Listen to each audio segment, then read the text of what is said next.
بینندگان گرامی، خوش آمدید به برنامه خبری تلویزیونی آسیای مرکزی. سرحدی مهمترین خبرهای روز. 29مین کنفرانس بین المللی وحدت اسلامی در ایران. بازدید امام علی رحمان از ساختمان مسجد دوشنبه پیش از سفرش به عربستان سعودی. برای حفظ ناموس جوان زنی تاجیک خود را از تیریزه پرتافت. در جمهوری اسلامی ایران روز دوم است که 29مین کنفرانس بین المللی وحدت اسلامی در حال برگزاری است. در کار این کنفرانس حسن روحانی رئیس جمهور ایران، معاون رئیس اجرایی افغانستان مهمت گرمز، رئیس سازمان امور دینی ترکیه، وزیر افکار اردن و مهمانان دیگر نیز از دست کم 50 کشور جهان شرکت دارند. هیئت بلندپایه از تاجیکستان فیض‌الله برادزاده، رهبر مرکز اسلام شناسی نزد پرزیدنت سید مکرم عبدالقادرزاده، رئیس شورای علمای مرکز اسلامی تاجیکستان و سلیمان دولتوف، رئیس کمیته دینی جمهوری تاجیکستان نیز در این کنفرانس حضور دارند. همچنین محیدین کبیری، رهبر حزب نهضت اسلامی تاجیکستان در این کنفرانس حضور دارد که طبق بعضی معلومات‌های معتمد قرار است با شماری از رهبران جهانی اسلام در حاشیه این کنفرانس دیدار و گفتگو کند.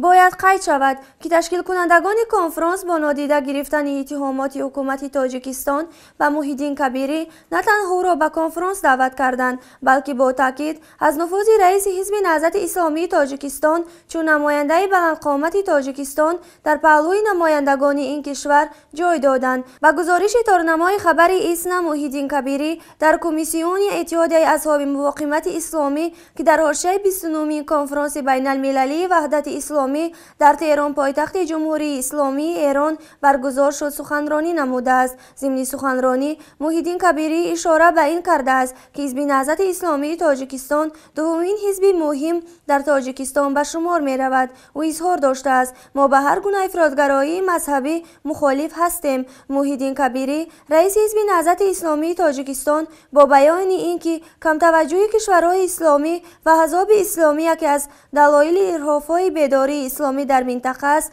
تاکید کرده است کشورها باید توجه بیشتری به مردم خود داشته باشند. حسن روحانی رئیس جمهور ایران ضمن سخنرانیش در این کنفرانس گفته است مسلمان‌ها باید برای احیای آبروی دین خود که از اعمال گروه‌های چون دولت اسلامی آسیب دیده است تلاش کنند. حسن روحانی از کشورهای اسلامی هم انتقاد کرد که در برابر کشتار و خونریزی در سوریه، عراق و یمن سکوت را اختیار کردند. 29مین کنفرانس بین المللی وحدت اسلامی زیر موضوع بحران‌های قانونی جهانی اسلام صبح روز یکشنبه 27 دکبر 2015 کار خود را آغاز کرده روز سه‌شنبه 29 دکبر به پایان می‌رسد.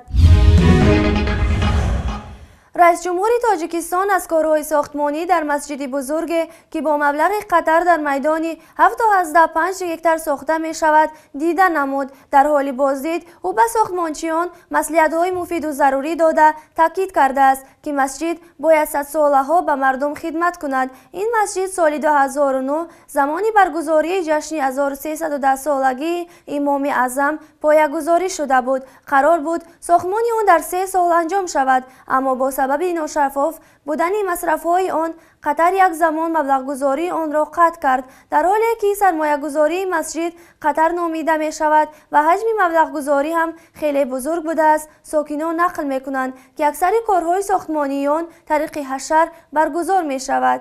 قبلا پدرچی مسجد یک شرکت اماراتی بود، اما مقامات تاجیک با هر بهانه آن شرکت را در ساختمان را ندادند. الان دو شرکت وطنی استس انشاءات و جسیک سازمان تجهیزات که گفته می شود و بستگان رئیس جمهور از جمله حسن اسدالله زاده متعلق است و ساختمانی آن مشغولند. بازدید از مسجد و تاکید به تیزاندن کارهای ساختمانی از طرف رئیس جمهور در حال است که هر روز خبری از تخریب یا بستن مسجد در تاجیکستان نشر می شود. بازدید از مسجد و تاکید به تیزاندن کارهای ساختمانی از طرف رئیس جمهور در حال است که هر روز خبری از تخریب یا بستن مسجد در تاجیکستان نشر می شود. کارشناسان حدس می زنند این بازدید به سفر قریب الوقوع امام علی رحمان به عربستان سعودی ربط دارد.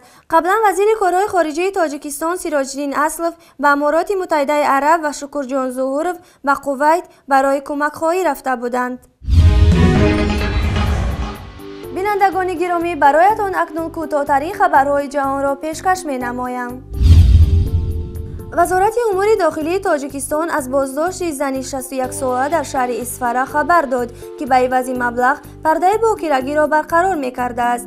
طبق اطلاع نهاد، بازداشت شدن متخصص امراض زنانه می باشد که سنه 25 دکبر از زنی 20 ساله ساکن شهر اسفره برای برقرار نمودن پرده باکرگیش 30,000 سومانی مکافات پولی گرفته است.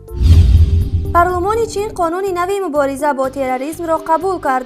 این قانون شرکت‌های خارجی را وظیفه‌دار می‌کند که اطلاع مخفی را در اختیار حکومت گذارند و به نظامی‌های جنایی اجازت می‌دهد تا در خارج کشور عملیات ضد تروریستی انجام دهند. قانون که روز 28 دکبر پذیرفته شد، بخش جزئیات عمل‌های تروریستی از سوی رسانه‌ها را منع می‌کند. همچنین پخش اطلاعی که می‌توانند باعث پیروی از فعالیت‌های تروریستی شود، منع گشته خودداری از پخش نوارهای غیرانسانی و سنگین توصیه داده می‌شود. این قانون از 1 ژانویه سال آینده مورد اجرا قرار می‌گیرد.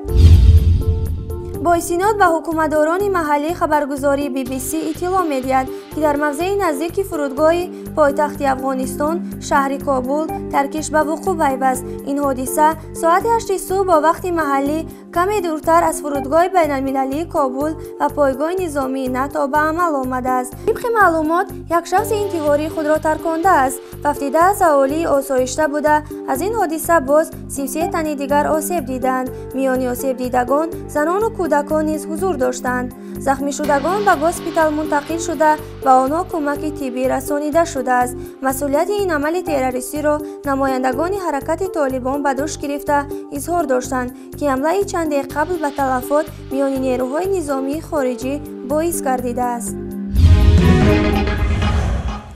در شهر مسکو، یک جوانزن تاجیک برای پیشگیری از دستدرازی به ناموسش خود را از تیره‌زای خانه‌اش به بیرون پرتافته است. خورشید جوان با شوهرش رحمانوف اینام اسرائیلویچ ساکن ناحیه کانی بادام بعد خانه‌دار شویش به مسکو و مهاجرت مهنتی رفتند. آنجا خانه 2 حجرگی را به عائله دیگر اجاره می‌گیرند. همسایه‌شان هم شهروند تاجیکستان رحیموف دلیر سمدویچ استقامت کننده ولایت ختلان بوده است که همراه با همسر غیر رسمیش از شهر سمرقند ازبکستان زندگی می‌کرده است. روز 21 دکبر بعد خوراک شام اینام به کار می رود. از نبودن او استفاده کرده دلیر به خاطر دستدرازی به ناموس خورشیده به حجره آنها وارد می شود و با کار به خورشیده تهدید می کند. خورشیده با این بهانه که باید خود را به ترتیب آورد دلیر را از حجره بیرون می کند و خود را از تیره‌زای خانه‌اش که در آشیانه دوم قرار داشته است بیرون می اندازد. در نتیجه هر دو پایش می شکند و الان در بیمارخانه بستری است. سامانه مهاجران مهنتی تاجیک خبر داده است که رحیموف دلیر در روسیه با نام و نسب امید کریم وارد شده بوده است، چون قبلا مقامات روسی او را اخراج کردند. حرکت جمعیتی عمومی روسیگی مهاجران مهنتی تاجیک از تمام هموطنان خواهش کرده است در دستگیر کردن رحیموف دلیر که الان نام کریموف امید را به خود گرفته است کمک کنند. بینندگان گرامی، این بود چند خبرهای مهم روز که برایتان پیشکش نمودیم. سعادتمند و پیروز باشید. خدا حافظ.